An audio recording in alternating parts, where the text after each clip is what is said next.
두 소녀는 동굴을 경쟁하듯 탐험한다. 그리고 동굴의 어려운 코스를 맞닥뜨렸다. 이 동굴의 이름은 피스케이브 평화 동굴이었는데 그런 이름과는 다르게 이곳은 곧 아수라장이 될 것이다.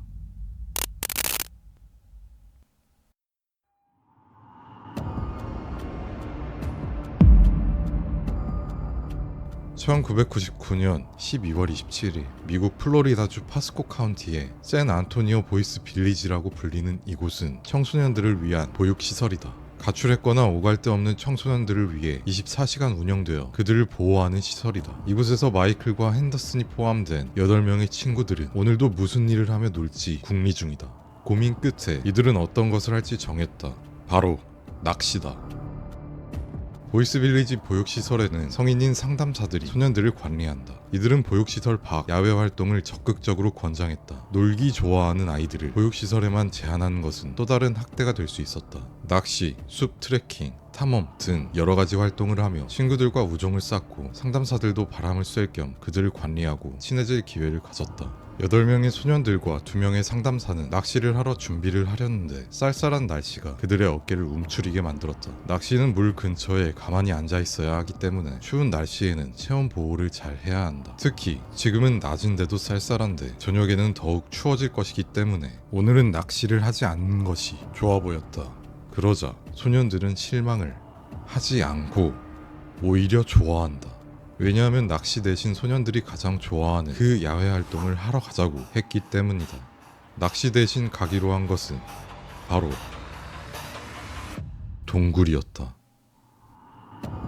소년들은 동굴 탐험을 정말 좋아했다. 보이스 빌리지 대표를 포함한 상담사들도 이 사실을 알고 있었다. 그렇게 신나는 마음으로 속전속결로 목적지까지 정했다. 피스 동굴이었다. 위들라쿠치 주립 림에 있는 석회암 동굴로 입구에 있는 큰 참나무의 평화의 상징이 그려진 낙서에서 이름을 따왔다. 동굴은 서쪽으로 뻗어 있고 길이는 약 15m이며 동굴 안 방에서는 180cm인 사람이 안에서 서 있을 수 있는 정도였다. 하지만 피스 동굴은 평화라는 이름과는 다르게 악명 높은 구간이 존재한다. 바로 이 헤어핀 구간. 머리핀처럼 생긴 이 구간은 급격하게 꺾인다. 이곳을 지나려면 몸을 마치 체조 선수처럼 꺾어야 한다. 이 구간은 동굴 탐험 초보자들에겐 굉장히 위험했다. 그렇기 때문에 10년 전 동굴로 이어지는 도로에 이 동굴의 위험성을 경고하는 안내 블록을 설치하는 등 방문객들을 막으려 했지만 도로에 있다 보니 쉽게 지나칠 수 있었다. 그리고 그런 위험성을 알게 된다고 해도 오히려 그런 위험한 요소가 탐험가들의 모험심을 자극했다. 그리고 이들은 청소년이었다. 자신의 능력을 증명하고 보여주고 싶어 했다.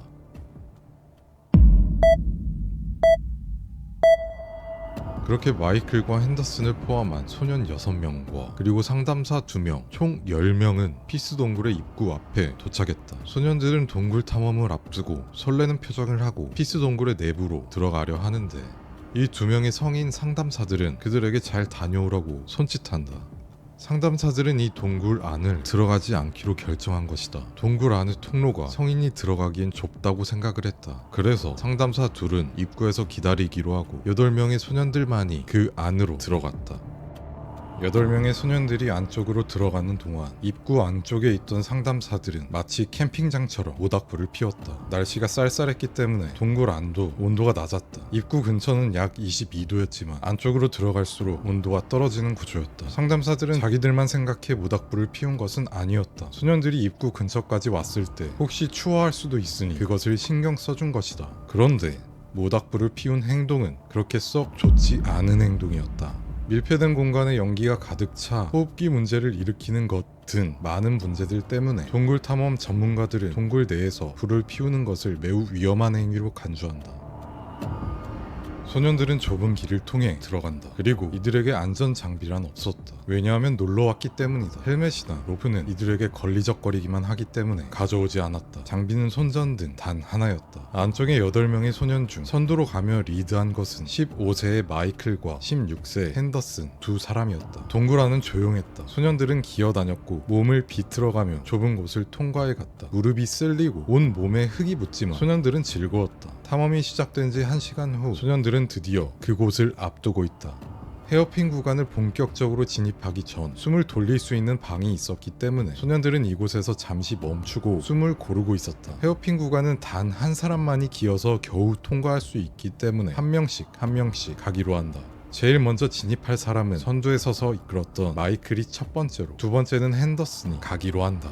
마이클이 출발한다. 마이클은 좁은 통로를 지나 이 헤어핀 구간에 조심스레 진입한다.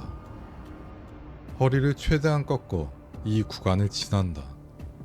온 몸이 이 통로에 꽉 차는 것을 느낀다. 마이클은 이 구간을 성공적으로 통과한다.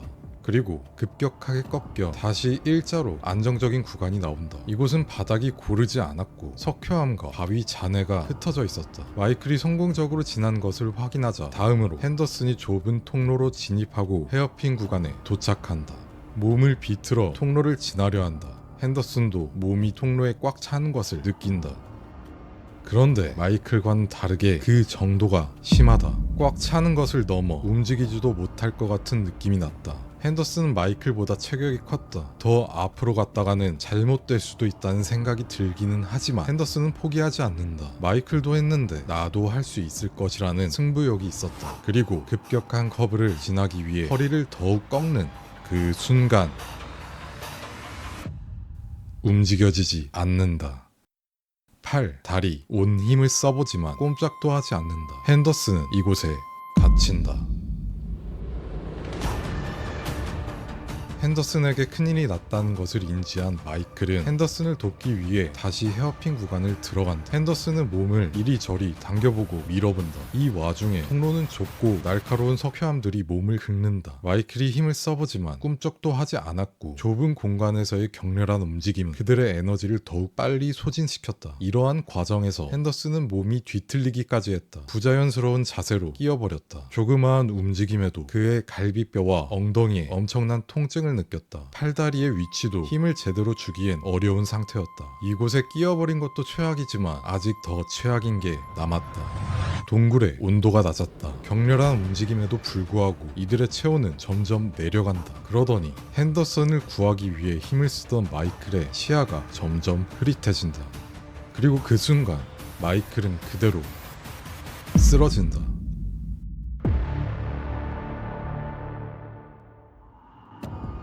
이것을 본 핸더슨은 패닉이 왔다. 자신을 구해줄 유일한 사람이 정신을 잃었다. 자신의 몸은 꿈쩍도 하지 않는다. 그렇기 때문에 할 수 있는 건 단 한 가지였다.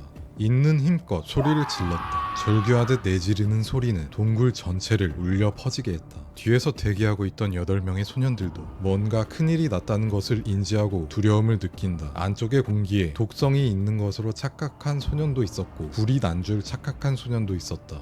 모두가 이 동굴에 대해 전혀 알지 못하고 왔다는 이야기다. 그래서 6명의 소년들은 입구로 돌아갔다. 입구 근처에 모닥불을 쬐며 대기하고 있던 상담사들에게 마이클과 핸더슨이 나오지 못하고 있다는 것을 이야기하자 바로 911에 신고했다. 그러면서 상담사 중 한 명이 직접 안쪽으로 들어가 보기로 했지만 중간에 나왔다. 1시간 정도 지나자 구조대원들이 도착했다. 21살의 소방관 도니 마베수데는 그는 이 피스 동굴의 통로를 마치 군인처럼 낮은 포복으로 기어가야 했다고 말했다. 구조대원들 중 동굴 탐험 전문가들도 있었기 때문에 그들은 알고 있었다. 이 동굴의 헤어핀 구간이 굉장히 위험하다는 것을. 구조 중 공기가 부족할 경우를 대비해 다른 구조대원들에게 장비 보급을 요청하고 동굴 속 좁은 통로로 들어갔다. 그리고 곧 핸더슨이 끼인 그곳에 도착했다. 다행히 공기는 아직 여유가 있는 것으로 확인했다. 구조 작업이 신속하게 시작되었다. 끌을 가져와 통로를 파내 핸더슨이 빠져나올 공간을 확보하려 했다. 자동화된 장비를 가져오기엔 통로가 좁아 무리였기 때문에 수작업으로 통로를 파냈다. 그러면서 구조대원은 핸더슨에게 말을 걸기도 하며 상태를 계속 확인했다. 핸더슨은 의식은 있었지만 피부가 창백했고 눈을 심하게 깜빡거렸다. 마이클은 의식을 잃은 채 앞으로 구부정하게 누워있었다. 저체온증은 피부가 창백해지며 잠이 쏟아진다. 그리고 혈액순환이 저하돼 심장마비가 올 수 있고 환각이 올 수도 있다. 마이클과 핸더슨 모두 저체온증이 의심된다. 그가 끼인 통로의 암석들은 동굴 속 낮은 온도 때문에 굉장히 차가웠다. 핸더슨의 말이 어눌해진다. 그리고 호흡이 얕아지는 것을 느낀다. 구조를 서둘러야 한다. 구조대원은 신중하지만 빠르게 통로를 파냈다. 끌로 통로를 치는 소리가 동굴 전체에 울려 퍼진다. 어느 정도 파냈다고 생각해 구조대원은 핸더슨의 몸을 당겼다. 핸더슨은 구조대원에게 안전히 끌려왔다. 그는 머리카락이 암석에 끌려 조금 빠져있는 상태였고 피부는 창백해진 채 몸이 빳빳한 상태였다. 통로를 파내는 동안 가져온 담요를 핸더슨의 몸에 감싸고 조심히 그를 동굴 밖으로 운반했다. 구조를 시작한 지 1시간째였다. 아직 한 사람이 남아있다. 어쩌면 핸더슨보다 더 심각한 상황일 수 있었다. 마이클의 몸은 너무 차가웠다. 통로는 넓혀져 있었기 때문에 의식을 잃어 누워있는 마이클을 끌어올리기만 하면 됐다. 그리고 마이클의 몸에도 담요로 감싸고 그도 역시 동굴 밖으로 운반했다. 동굴 밖 응급의료팀이 마이클과 핸더슨을 기다리고 있었다. 저체온증이 의심되고 있기 때문에 마이클과 핸더슨은 병원으로 급히 이송되어 치료를 받았다. 핸더슨은 다행히 건강에 큰 이상은 없었다. 그리고 마이클은 저체온증으로 인해 병원에 도착해서도 의식을 잃은 상태였지만 하루 넘는 시간 동안 치료를 받고 마이클도 다행히 의식을 되찾는다. 핸더슨은 자신이 죽는 줄 알았다고 말했다. 핸더슨의 어머니 글로리아 데이비스는 아들이 살아나와 천만다행이지만 보육시설의 문제를 지적하지 않을 수 없었다. 상담사가 입구에서만 있었던 것과 위험한 동굴을 탐험하러 간 것 자체에 대해 지적했다. 하지만 성인보다는 작은 체구였던 핸더슨이 끼일 정도로 좁은 동굴을 성인인 상담사가 들어가기엔 무리였다. 그래서 입구에서 대기했던 상담사들을 처벌할 정도는 되지 않았다. 결국 모두가 살아나와서 다행이었다. 보이스 빌리지 보육시설의 대표 카포디 페로는 앞으로 동굴 탐험을 절대 시키지 않을 것이라고 말했다. 구조대원들의 엄청난 활약과 희생이 두 소년을 살릴 수 있었다. 21살의 소방과 도니 마베순에는 끌로 일일이 동굴을 파내 온몸이 흙투성이가 돼가면서도 핸더슨에게 말을 끝까지 걸어 정신을 붙잡고 있을 수 있게 노력했다고 한다. 구조대원들의 희생정신에 존경을 하지 않을 수 없다. 대한민국에도 희생정신 하나만으로 우릴 지켜주셨던 분들이 계십니다. 최근 하나의 충격적인 영상이 대한민국을 강타하며 많은 이들에게 큰 울림과 분노를 안겼습니다. 언제 무너져도 이상하지 않은 천장, 악취로 가득 찬 낡은 화장실, 비도 막지 못할 허술한 천막 주거. 하지만 이보다 더 놀라운 사실은 이 참담한 공간에 살고 있는 이가 바로 대한민국을 지켜낸 6.25 참전용사 90대 어르신이었다는 것입니다. 그리고 이건 단지 한 사례가 아니었습니다. 나무 조각과 테이프로 엉성하게 고정된 출입문, 틈새가 벌어진 벽과 내려앉은 천장, 차가운 시멘트 벽과 오래된 간이 침대. 조국을 위해 목숨을 건 이들이 이토록 열악한 환경에서 하루하루를 버텨내고 있는 현실. 이 숨막히는 진실은 한 작은 한국 기업의 기록을 통해 세상 밖으로 알려지기 시작했습니다. 과거 전쟁터에서 조국을 위해 싸웠던 분들은 가난 속에서도 단 한 번도 조국을 원망하지 않았습니다. 그리고 지금도 그 낡은 집 한켠에는 태극기 하나가 걸려 있습니다. 그리고 이런 상황에 직접 움직인 곳이 있습니다. 인프레 씨는 전직 육군 장교 출신이 대표자로 있으며 수년간 잊혀진 영웅들을 찾아다니며 삶을 변화시키는 일을 해왔는데요. 씻을 수도 없는 화장실에서 피부병과 싸우며 살아가던 어르신, 노후된 가전으로 아픈 아내를 돌보는 것조차 힘들었던 어르신, 하루 한 끼조차 어려운 삶 속에서 버티는 전국의 참전용사들을 직접 만나고 그 현실을 세상에 알렸습니다. 그리고 망설임 없이 긴급 주거 개선, 생필품 및 가전 제공, 전기세 지원과 식사까지 즉각적인 지원을 실행했습니다. 또한 여기서 멈추지 않고 아프리카 에티오피아, 가난 속에서 치료 한 번 못 받아 시력을 잃어가던 참전용사를 위해 현지 병원과 협업하여 대규모 눈수술을 진행했고, 필리핀, 태국, 콜롬비아 등 도움이 필요한 나라라면 지구 반대편이라도 직접 찾아가 손을 내밀었습니다. 화장실 목욕탕 하나 해줘가지고 고맙게 드린다. 사랑합니다. 그리고 이 이야기엔 또 하나의 주인공이 등장합니다. 바로 여러분, 평범한 한국인들.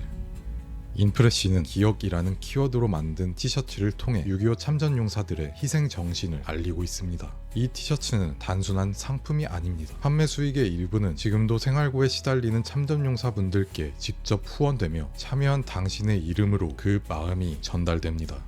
저 역시 한 명의 한국인으로서 이 숭고한 여정에 함께 하였는데요. 여전히 어려운 환경 속에 사시는 참전용사님들의 삶이 개선되길 간절히 바라고 있습니다. 아직도 너무나도 열악한 환경에서 살아가시는 진짜 영웅들의 삶이 조금이나마 나아지기를 간절히 바라며 후원 티셔츠의 구매처는 고정 댓글에 남겨두겠습니다. 희생정신 하나만으로 대한민국을 위해 모든 것을 바쳤던 그분들께 지금 우리가 할 수 있는 작은 예우 함께 만들어갔으면 좋겠습니다.